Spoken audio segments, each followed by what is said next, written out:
the importance of flood control projects. I'm Jill Horner. This is Comcast Newsmakers. We're here in Atlantic City at the New Jersey League of Municipalities Conference. With me right now is the Mayor of Middletown Township, Kevin Settembrino. Thanks so much for being with us. Jill, thank you for having me. Great to be back. You have an ongoing project in your community that you say is very important in terms of flood control. In fact, you say it's so important that this is now decades in the making. Talk to us about Port Monmouth Flood Control Project and where it stands at this point.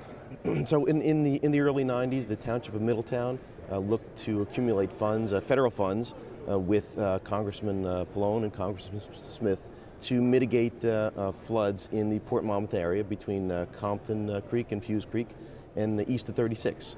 And there was some money set aside federally on a small basis, but frankly, when Superstorm Sandy hit in 2012, the project became 100% fully federally funded, which was a good outcome of one of the only good outcomes of the storm.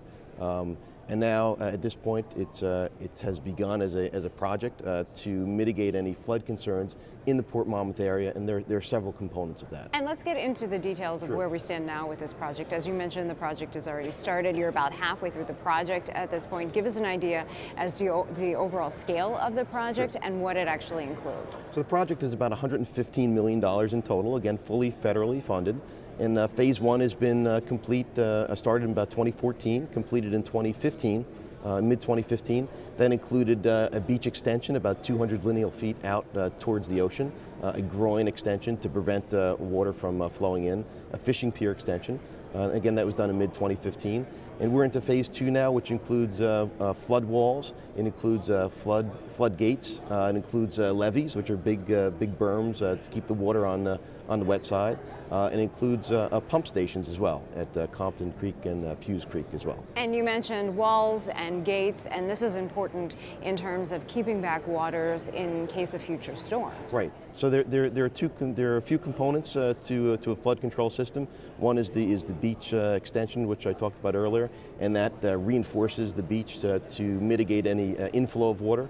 Secondly are the flood control walls, which will keep the water hopefully on the wet side. Third are the flood control gates that will push the water back out, as well as the pump stations to pump up water back out into the ocean.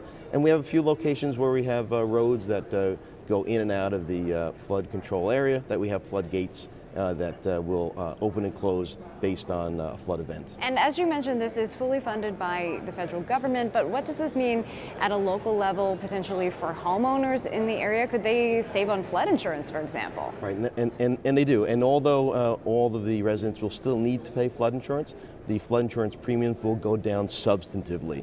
So not only do we provide some protection for the residents that they have not had before to this level, but we will save them dollars on their FEMA flood insurance. And just a few seconds left, but you're about halfway through this project at this point. What's the timeline for completion? So we're about halfway through, so the timeline for full completion is about 2022.